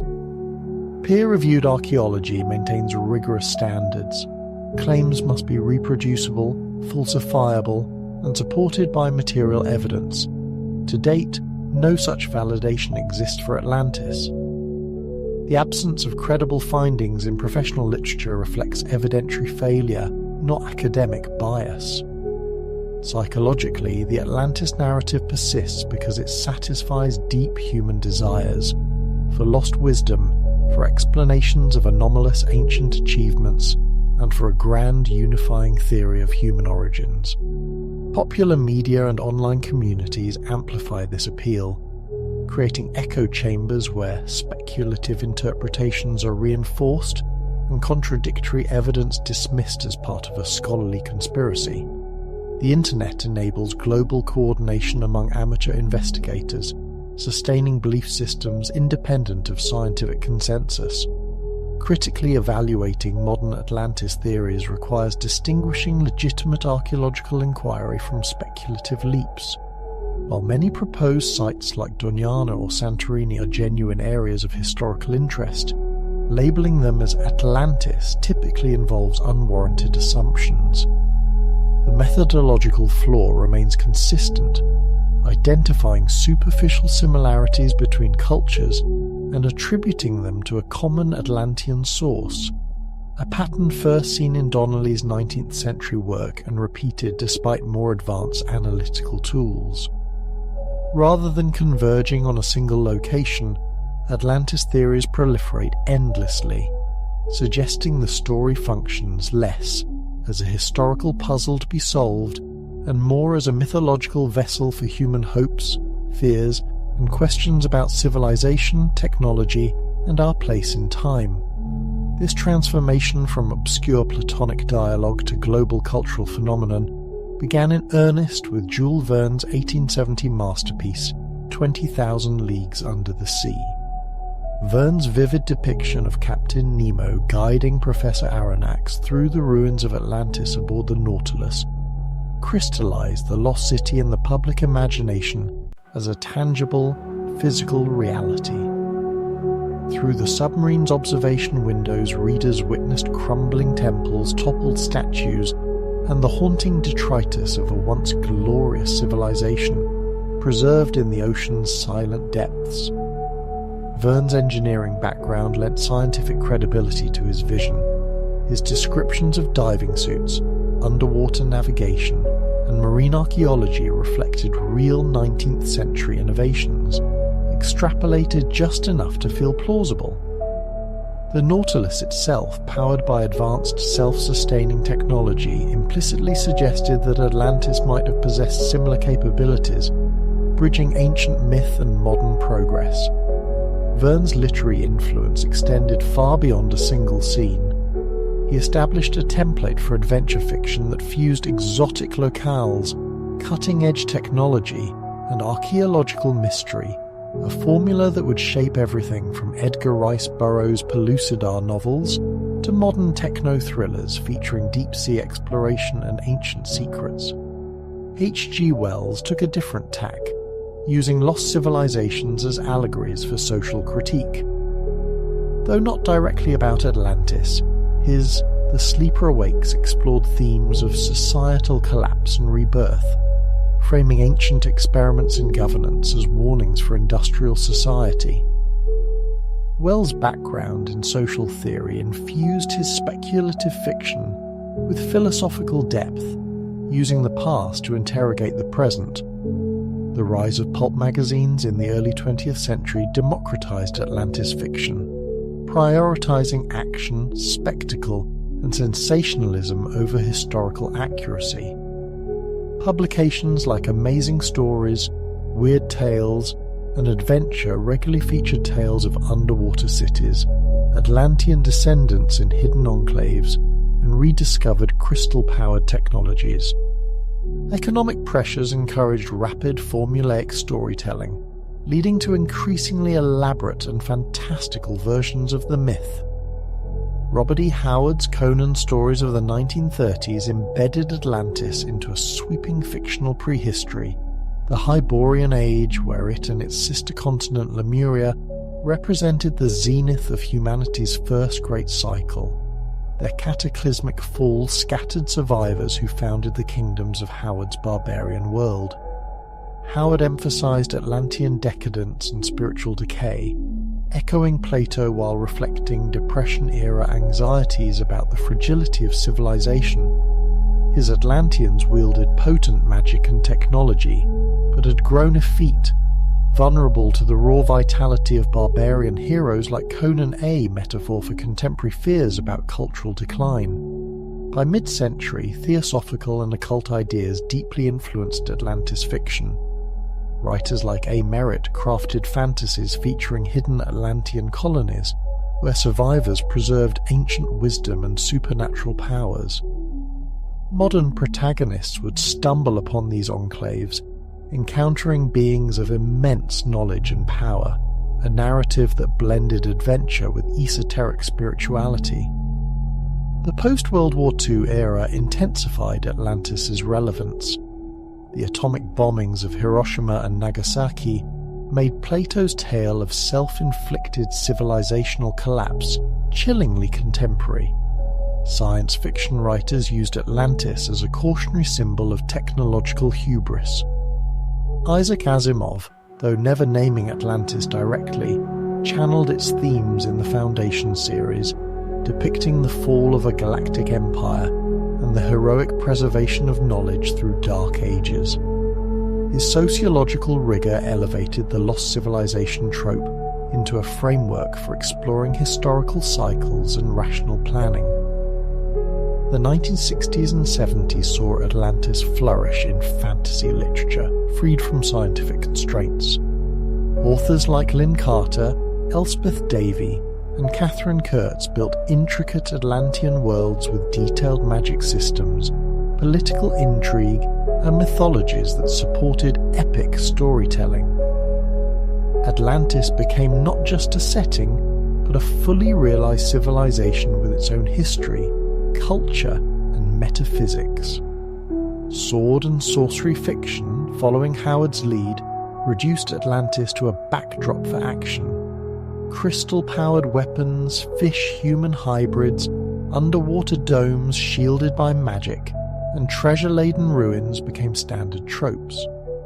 These formulaic tales prioritized pace and spectacle over depth, but cemented visual and narrative cliches in popular culture. Comic books played a pivotal role in shaping Atlantis' visual identity.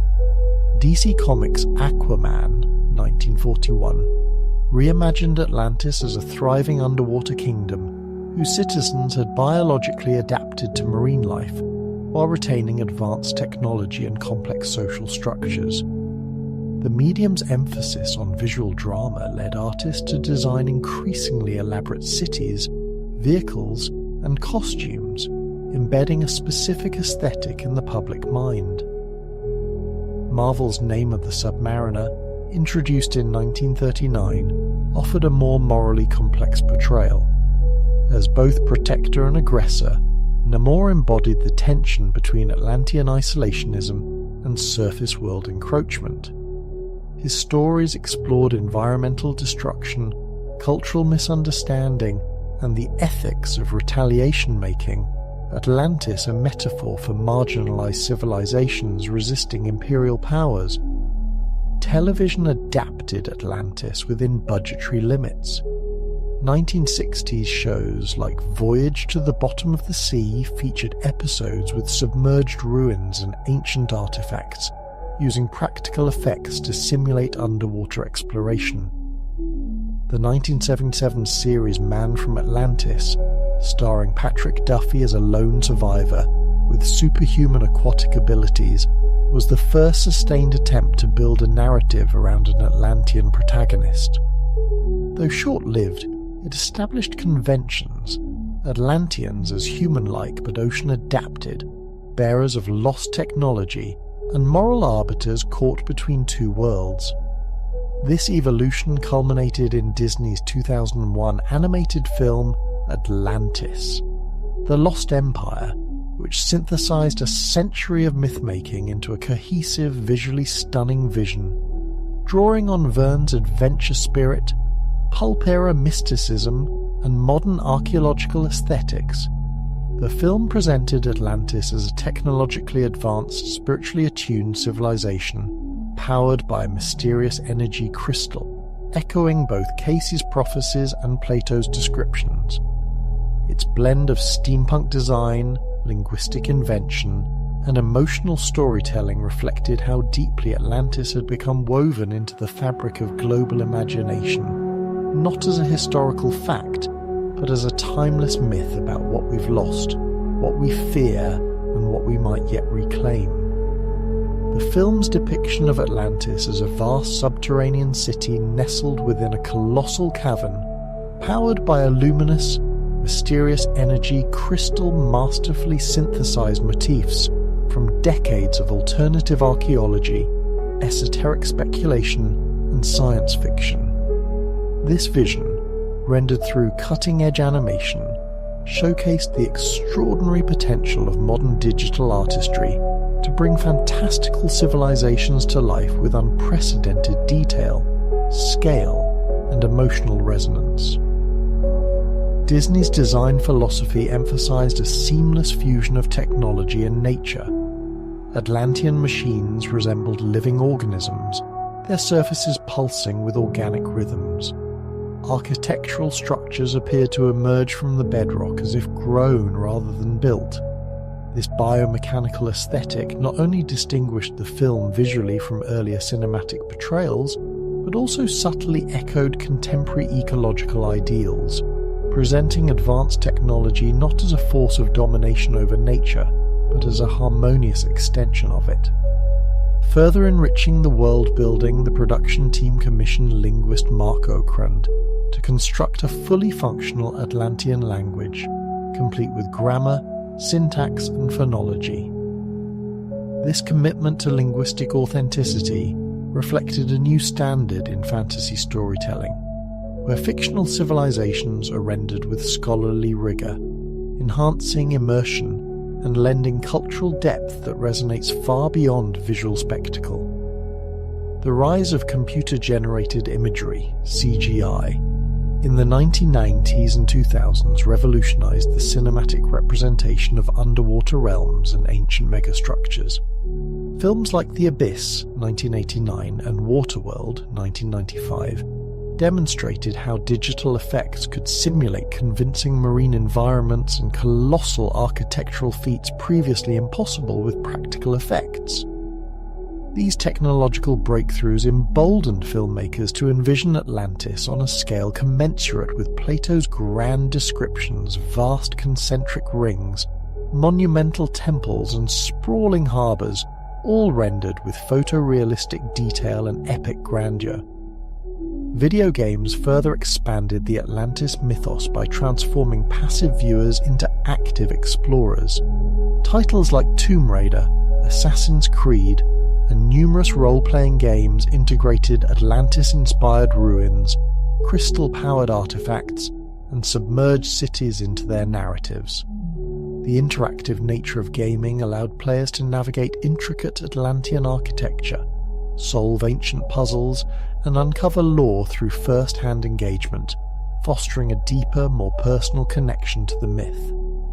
Massively multiplayer online games such as World of Warcraft and Guild Wars took this further, creating persistent underwater zones where thousands of players could collaboratively explore Atlantis-themed environments, reinforcing shared visual and narrative conventions through communal storytelling and world-building.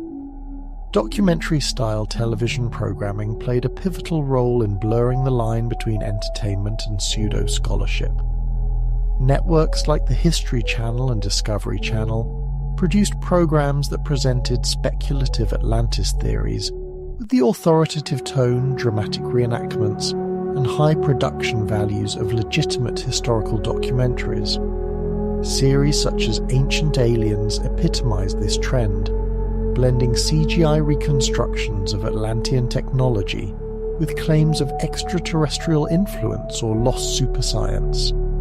These programs, while lacking academic rigor, profoundly shaped public perception, establishing widely accepted visual tropes and reinforcing alternative historical narratives that positioned Atlantis as proof of either ancient astronaut contact or suppressed human potential. The internet democratized Atlantis discourse, enabling global communities of enthusiasts to collaborate, debate, and refine theories outside traditional academic gatekeeping. Online forums, blogs, and social media allowed individuals without formal credentials to reach vast audiences, bypassing peer review and fostering self-reinforcing belief systems. Streaming platforms like YouTube amplified this trend, with independent creators producing regular content on Atlantis mysteries, often matching the reach of mainstream media with minimal budgets. This media democratization led to an explosion of diverse interpretations, reflecting varied cultural, spiritual, and political perspectives. Contemporary environmental concerns have profoundly reshaped modern Atlantis narratives, as climate change, ocean acidification, and ecological collapse dominate global discourse. Atlantis is increasingly framed as a cautionary allegory about the perils of unsustainable technological advancement. Some stories depict Atlanteans as ecological stewards whose harmony with nature offers a model for modern society. Others portray them as victims of their own hubris, destroyed by reckless energy exploitation or environmental neglect. This duality mirrors current debates about humanity's relationship with the planet, transforming Plato's moral parable into a mirror for 21st century anxieties. Emerging technologies like virtual and augmented reality promise even more immersive experiences.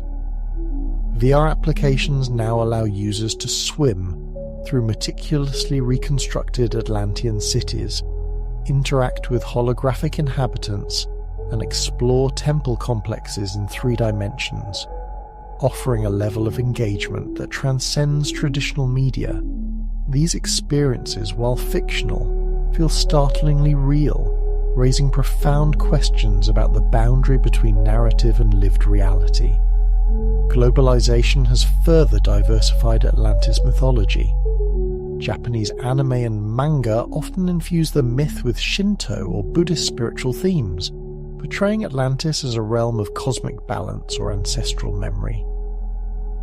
European productions tend to emphasize archaeological plausibility and historical continuity, while American interpretations frequently center on individual heroism, technological mastery, and discovery.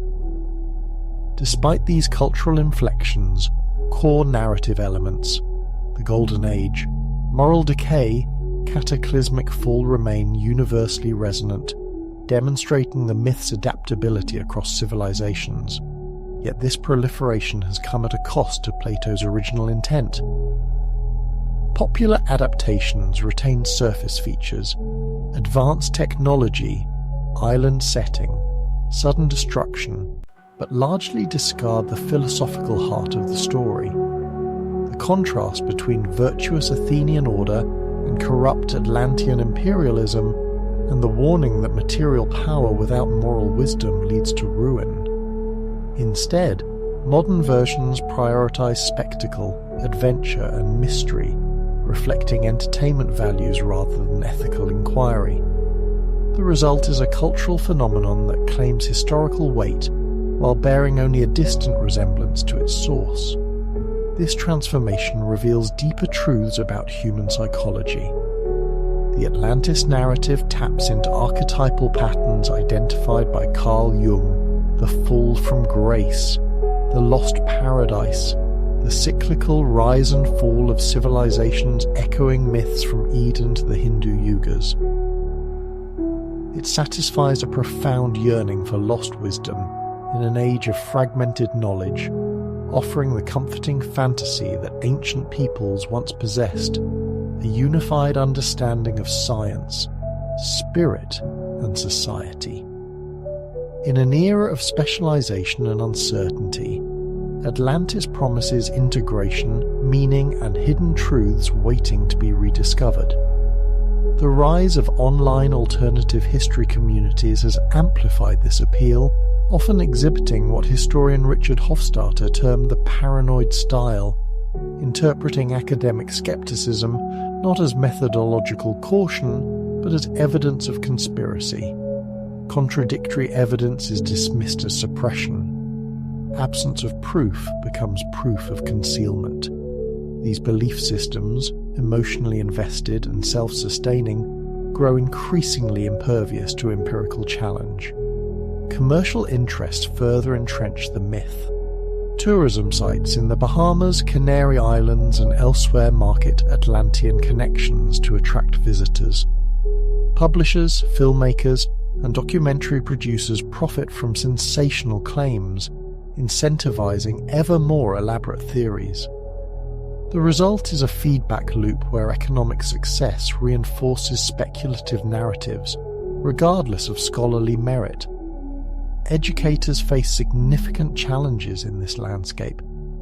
Students often arrive in classrooms steeped in pseudo-archaeological ideas absorbed from popular media, requiring careful, empathetic instruction to distinguish evidence-based reasoning from emotionally satisfying myth.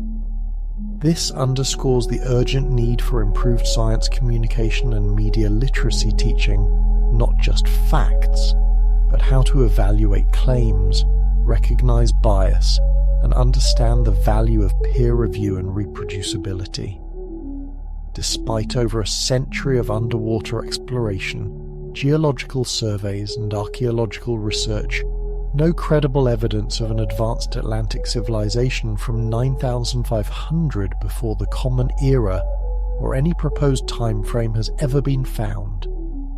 Yet rather than diminishing belief, this absence fuels increasingly complex explanations, government cover-ups, academic collusion, or the idea that Atlantean ruins lie hidden in unexplored trenches or beneath Antarctic ice. These theories, by design, resist falsification, ensuring the myth's immortality. Paradoxically, belief in Atlantis can serve therapeutic functions. For individuals feeling alienated or powerless in a complex impersonal world, the idea of a lost golden age offers comfort, purpose, and community. The sense of possessing secret knowledge can foster identity and belonging. Recognizing these psychological benefits is essential for compassionate science education that addresses emotional needs while nurturing critical thinking. Looking ahead, Atlantis mythology will continue evolving, shaped by climate crises, AI ethics, space exploration, and new immersive technologies. Virtual reality may soon offer experiences so vivid they feel like memory.